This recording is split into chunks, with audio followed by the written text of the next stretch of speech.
Hola hermanos, que tengan buenos días, que el Señor les bendiga mucho.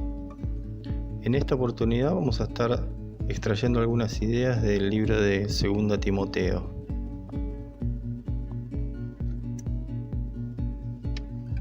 Pero tú, sé sobrio en todo, soporta las aflicciones, haz obra de evangelista, cumple tu ministerio. Porque yo ya estoy para ser sacrificado y el tiempo de mi partida está cercano. He peleado la buena batalla, he acabado la carrera, he guardado la fe. Por lo demás, me está guardada la corona de justicia, la cual me dará el Señor, juez justo en aquel día, y no solo a mí, sino también a todos los que aman su venida. En 2 Timoteo, Pablo está preso en Roma, intentando defenderse en un juicio que ya tenía una sentencia previa. Necesitado de ayuda para todo, estaba siendo abandonado y la obra ya enteramente en manos de sus colaboradores, bajo el incesante ataque de las falsas doctrinas, en la que el Espíritu Santo determinó que fuera su última epístola. Pablo busca dejar bien claro cuáles deben ser las premisas a cumplir para que todo lo que los creyentes hagan sea finalmente en aquel día considerado por Dios como buenas obras y dignas de ser recompensadas.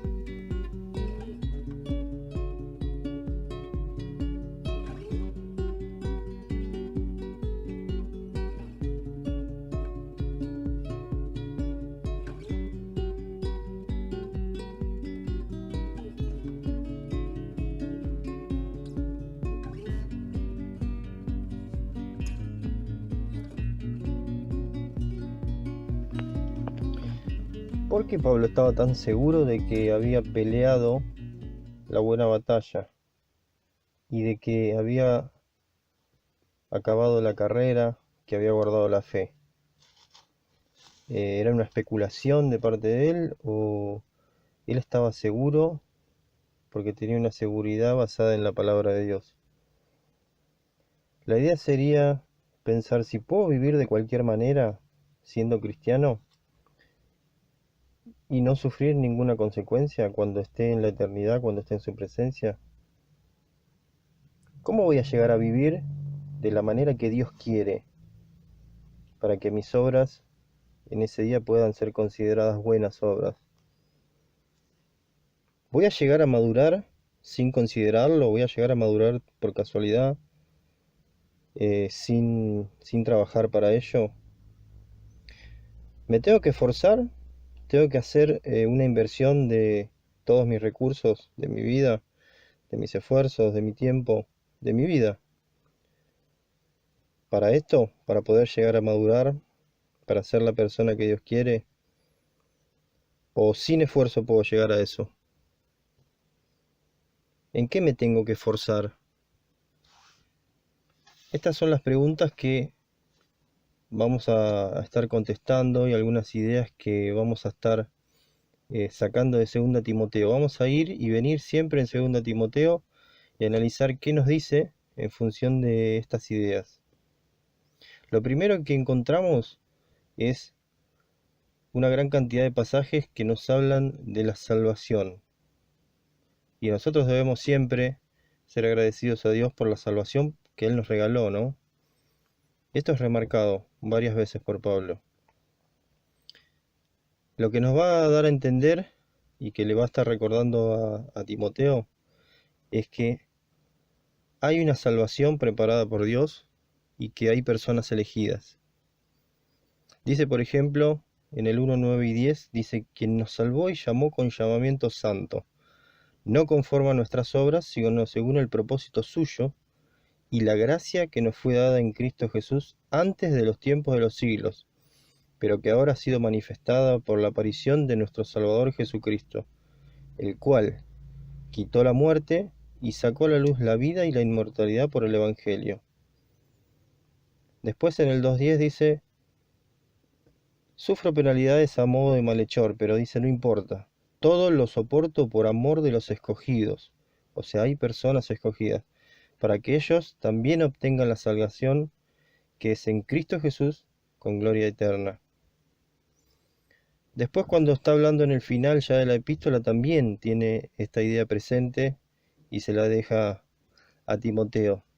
Dice que en su primera defensa lo dejaron solo, pero bueno, el Señor estuvo a mi lado y me fortaleció, para que por mí fuese cumplida la predicación y que todos los gentiles oyesen. O sea, ahí están esas personas, esa es la esperanza de Pablo, era la esperanza, y es nuestra esperanza también cuando predicamos el Evangelio, ¿no? Que hay una vida eterna, que es un regalo desde antes de los tiempos de los siglos, y que hay personas que están destinadas para escuchar el Evangelio y ser salvas, ¿no? Y esa es una idea que tenemos que tener en mente, que hay una salvación regalada y hay personas elegidas.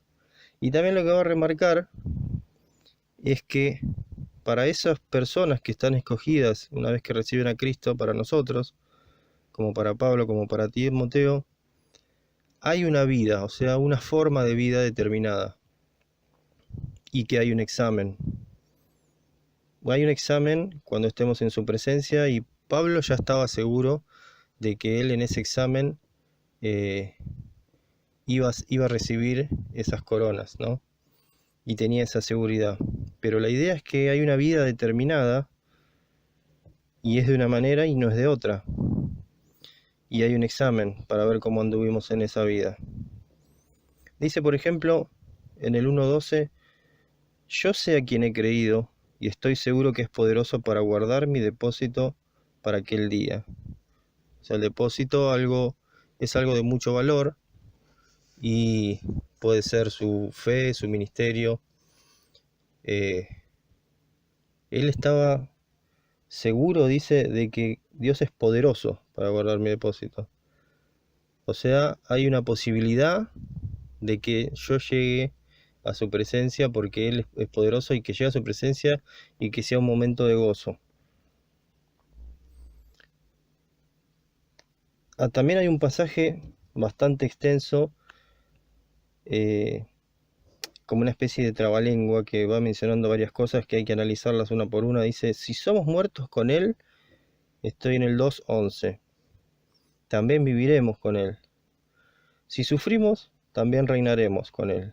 Si le negaremos, también Él nos negará a nosotros. Si fuéramos infieles, Él permanece fiel. Él no puede negarse a sí mismo. O sea que algo está condicionado, algo está seguro, se sale de nuestra posición por haber sido elegidos desde antes de la fundación del mundo, pero algo está condicionado. Dice, si le negaremos, Él nos negará a nosotros. Y si fuéramos infieles, que es lo que equivale a negarle, Él permanece fiel. O sea, algo de nuestra posición, o todo, mejor dicho, nuestra posición permanece, pero hay cosas que, según como sea nuestra vida, Él hay cosas que las va a negar, si le negaremos. Después dice, procura presentarte a Dios aprobado, como obrero que no tiene de qué avergonzarse. O sea, va a haber obreros que van a tener de qué avergonzarse y que no se van a presentar aprobados, o en algunos actos de su vida, o en algunos momentos, algunas acciones, ¿no? Esto lo dice en el 2.15. En el 2.21 dice, también cuando viene hablando de cómo interpretamos la palabra de Dios, y el pasaje, ahora lo vamos a estar especificando un poco, dice que si alguno se limpia estas cosas, será instrumento para honra, santificado, útil al Señor y dispuesto para toda buena obra. En el 4.1 dice, el Señor Jesucristo, que juzgará a los vivos y a los muertos en su manifestación y en su reino. O sea, ¿qué es lo que nos dice? Que hay una vida, una forma de vida que está preparada para nosotros, y hay un examen para ver determinar si nosotros anduvimos en esa vida que Él planeó, de esa forma.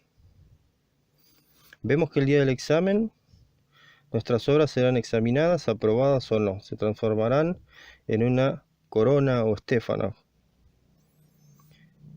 Dice en 2 Corintios 5:10 que es necesario que todos nosotros comparezcamos ante el tribunal de Cristo, para que cada uno reciba según lo que haya hecho mientras estaba en el cuerpo, sea bueno o sea malo.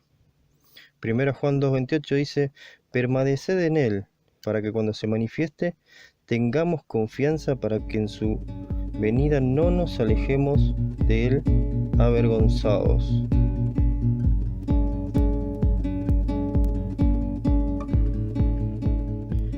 Así como vimos que hay una vida regalada por Dios para las personas escogidas y que también hay una forma de vida que es demandada y que va a ser examinada, esta forma de vida no solo es demandada, sino que también es dispuesta con todos los medios para tener la victoria y poder andar en ella. Y hay dos ideas centrales, dos ideas fuerza que se perciben en 2 Timoteo, cuando pensamos en esta idea de llegar a su presencia y tener esa seguridad que tenía Pablo de haber acabado la carrera con gozo, haber guardado la fe y estar esperando recibir las coronas. La primera idea que aparece muchas veces es la actitud hacia la palabra de Dios. La actitud hacia la palabra de Dios. Sabemos que la palabra de Dios es la única verdad y tiene poder para hacernos aptos. Dice en el 3, 16 y 17, un pasaje muy conocido, que es útil para enseñar, redarguir, corregir, para instruir en justicia, a fin de que el hombre de Dios sea perfecto o apto, enteramente preparado o equipado para poder hacer todas las buenas obras que están en ese camino de buenas obras preparado por Dios. La palabra de Dios agrega cosas a mi vida y esas cosas van renovando mi mente y mi vida porque van quitando aquello que a Dios no le agrada. Las personas, los creyentes, debemos estar en un proceso de cambio o continua obediencia a la palabra de Dios, cambiando nuestra forma de vida, nuestros hábitos. Bueno, aquellos creyentes que ya han llegado a una madurez y su vida es acorde a la palabra de Dios, también deben aferrarse a la palabra de Dios para mantenerse en obediencia y continuar aferrándose a su palabra para mantenerse llenos del Espíritu Santo y que Dios pueda estar controlando su vida. Esto se hace con el conocimiento pasado que pueden tener los creyentes, pero también se debe hacer con el alimento continuo que es la palabra de Dios. Y en algún momento de nuestra vida puede cambiar la actitud hacia la palabra de Dios. Y siempre debe ser la de estar aferrados a ella, ¿no? Aferrados a ella y estar conociéndola y estar trayéndola a mi vida para que me hable, ¿no? Se pone el ejemplo de Himeneo y Fileto, que eran dos personas que habían buscado torcer algunas cosas de la doctrina, ¿no? Y ahí va a contestar Pablo en el 2:19 que el fundamento del Dios está firme. Apártese de iniquidad todo aquel que invoca el nombre del Señor. Y que el Señor conoce a los que son suyos, ¿no? También la verdad bíblica es una sola, no se puede cambiar. El creyente debe amoldar su mente a las doctrinas y su corazón, y también debe amoldar su vida a lo que la palabra de Dios manda. La palabra de Dios no va a cambiar porque es un fundamento que está firme, y eso nunca va a cambiar. El creyente es el que tiene que hacer el cambio, así como después también va a decir en el capítulo 2 que hay utensilios para usos honrosos y para usos viles. Y ahí dice que es el creyente el que se tiene que limpiar. Si alguno se limpia de estas cosas, será instrumento para honra, santificado, útil al Señor, dispuesto para toda buena obra. Solamente nos vamos a limitar a 2 Timoteo, pero bueno, para hablar de la palabra de Dios tenemos muchísimos pasajes, ¿no? Como el de Colosenses, que dice: la palabra de Cristo mora en abundancia. En abundancia tiene que estar en nuestra mente y en nuestro corazón. Me debo relacionar continuamente con la palabra de Dios porque es mi alimento para santificarme, como decíamos recién, para obedecer o para mantenerme en el control del Espíritu Santo, ¿no? Debo conocer la palabra de Dios también. Este es un punto que aparece muchas veces o algunas veces remarcado. Es que no solo debo conocer la palabra de Dios para mí, para relacionarme con Dios, sino que el creyente también tiene que conocer la palabra de Dios para ayudar a otros. Ahí dice, en el 2.2, dice que él tenía que encargar a hombres fieles lo que él había aprendido de Pablo para que enseñen también a otros. Esos hombres fieles, dice, serán idóneos para enseñar también a otros. Y alguien puede decir, bueno, pero esta es una epístola pastoral, habla del liderazgo, pero nosotros también tenemos el mandamiento de edificarnos unos a otros y tenemos también el mandamiento del Señor cuando dice que debemos hacer discípulos y enseñándoles que guarden las cosas que os he mandado, ¿no? Entonces, el creyente tiene que también edificar a otros y proponerse ayudar a otros con la palabra de Dios. Ahora, la enseñanza de la palabra de Dios tiene una particularidad, que también lo marca Pablo en esta epístola a Timoteo, que la palabra de Dios se enseña de manera teórica con la Biblia, con el texto bíblico, pero que también se enseña de manera práctica con la vida del maestro, sería la idea.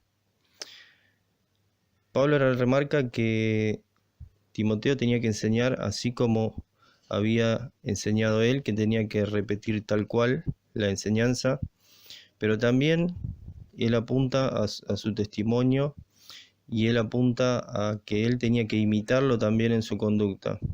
Fíjense en el 3, 10 y 11 dice: tú has seguido mi doctrina, conducta, propósito, fe, longanimidad, amor, paciencia, persecuciones, padecimientos.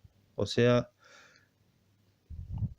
Pablo le estaba mostrando, le estaba enseñando la palabra de Dios, pero también le estaba mostrando cómo se vivía la palabra de Dios. También aparece un ejemplo muy lindo que es el ejemplo de la enseñanza familiar.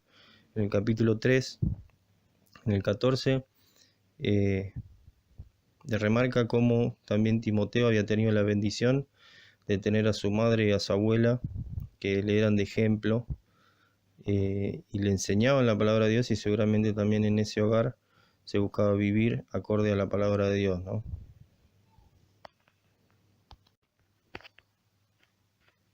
Después también aparece remarcada la idea de que además de que las personas tenemos que estar en contacto y tener una actitud correcta hacia la palabra de Dios, y también tenemos el mandamiento de usar la palabra de Dios para transmitirla a otros, también remarca la idea de que la persona que es enseñada por la palabra de Dios, este conocimiento, Dios va a obrar en el corazón de la persona que está siendo enseñada, y Dios le va a dar el entendimiento. Dice en el 2.7: considera lo que te digo y el Señor te dé entendimiento en todo. Después también dice en el 2.25, cuando habla de las personas que estaban atendiendo a falsas doctrinas y se estaba desviando su corazón y su fe, dice que el Señor les conceda que escapen del lazo del diablo, les conceda que se arrepientan y escapen del lazo del diablo en que están cautivos a voluntad de él. O sea, Dios hace una obra especial para dar el entendimiento de la palabra de Dios, ¿no?, en los temas que Él quiere enseñar a cada persona. La segunda idea que tenemos, aparte de la actitud que tenemos hacia la palabra de Dios, es la actitud correcta en las circunstancias. Es la actitud correcta en las circunstancias. Las circunstancias, al mirar la soberanía de Dios, están bajo su control.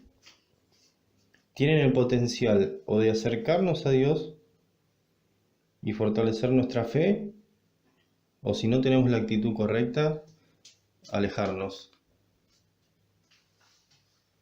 Ya dice Santiago en el capítulo 1, versículo 4, que seáis perfectos y cabales sin que os falte cosa alguna. O sea, hay un ejemplo de circunstancias que si el creyente las toma correctamente, con la actitud correcta, haciendo lo que Dios le pide, va a crecer, va a ser fortalecido. Lo mismo dice Pedro en 1 Pedro 5:10, que después que hayáis padecido un poco de tiempo, Él mismo os perfeccione, afirme, fortalezca y establezca. Las circunstancias pueden tener distinto carácter. Santiago habla y Pedro están hablando de pruebas, de fuego de pruebas, ¿no? Y que es una circunstancia especial en la que Dios va a crecer, a hacer crecer nuestra fe, ese es su objetivo, y nos va a estar dando todo lo necesario para que eso ocurra. Pero las circunstancias pueden ser las comunes y normales. Circunstancias de gozo, de aflicción, circunstancias de abundancia, de escasez, de enfermedad, de salud, de ir a la escuela, de ir de vacaciones o de ir al trabajo o de estar cenando en casa, cualquier circunstancia. El tema es que en todas las circunstancias lo que le va a marcar Pablo a Timoteo es que el creyente tiene que vivir de acuerdo al carácter que Dios le dio. Tiene que entrar en todas las circunstancias considerando que Dios le ha dado un espíritu de poder, de amor y de dominio propio. También dice en Efesios 4:1 que tengamos un andar que sea digno de la vocación con que fuisteis llamados.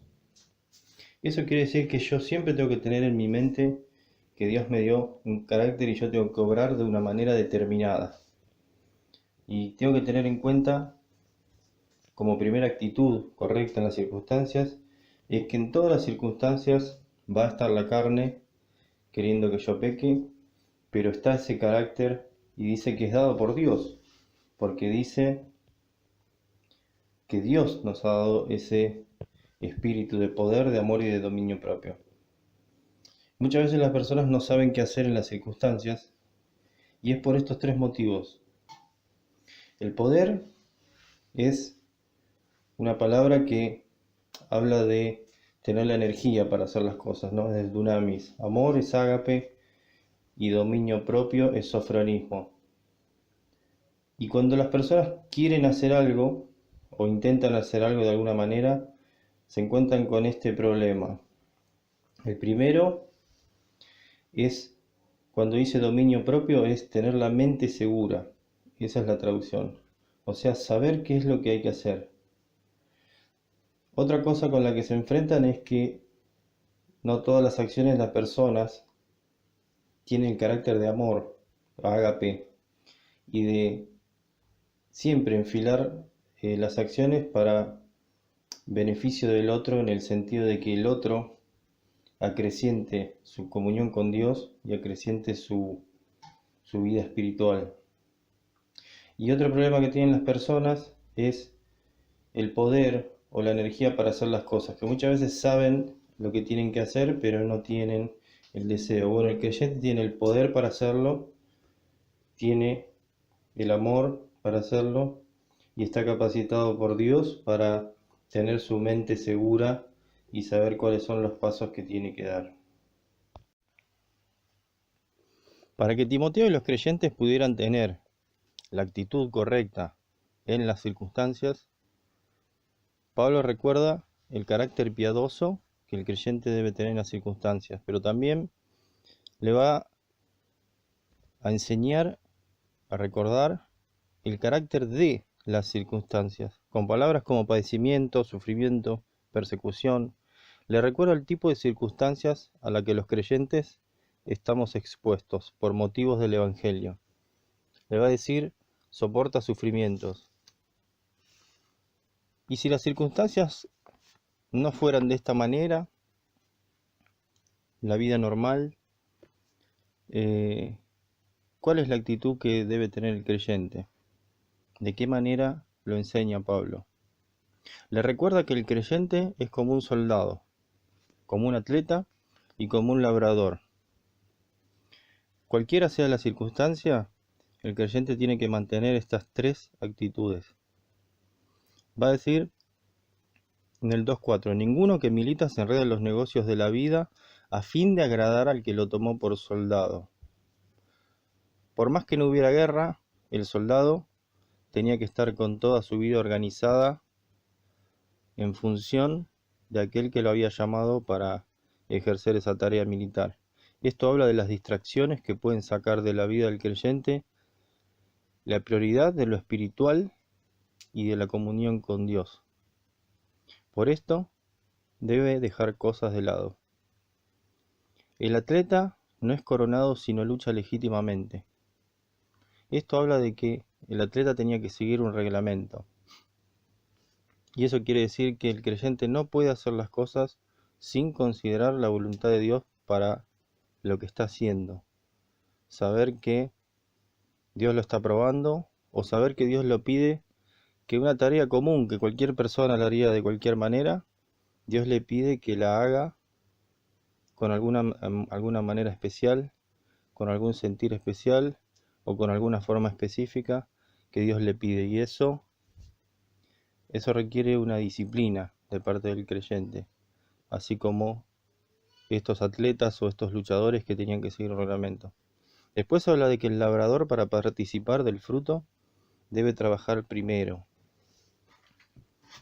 Y esto nos habla de que el creyente tiene que hacer todas las cosas con una abnegación y tiene que hacer las cosas sabiendo que el fruto final lo va a ver cuando estemos en aquel día.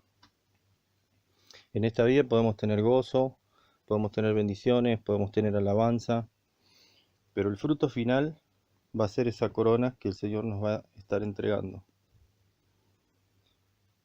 También demanda, en medio de las circunstancias, sean de sufrimiento o sean de padecimientos o sean circunstancias normales, identificarse con Cristo.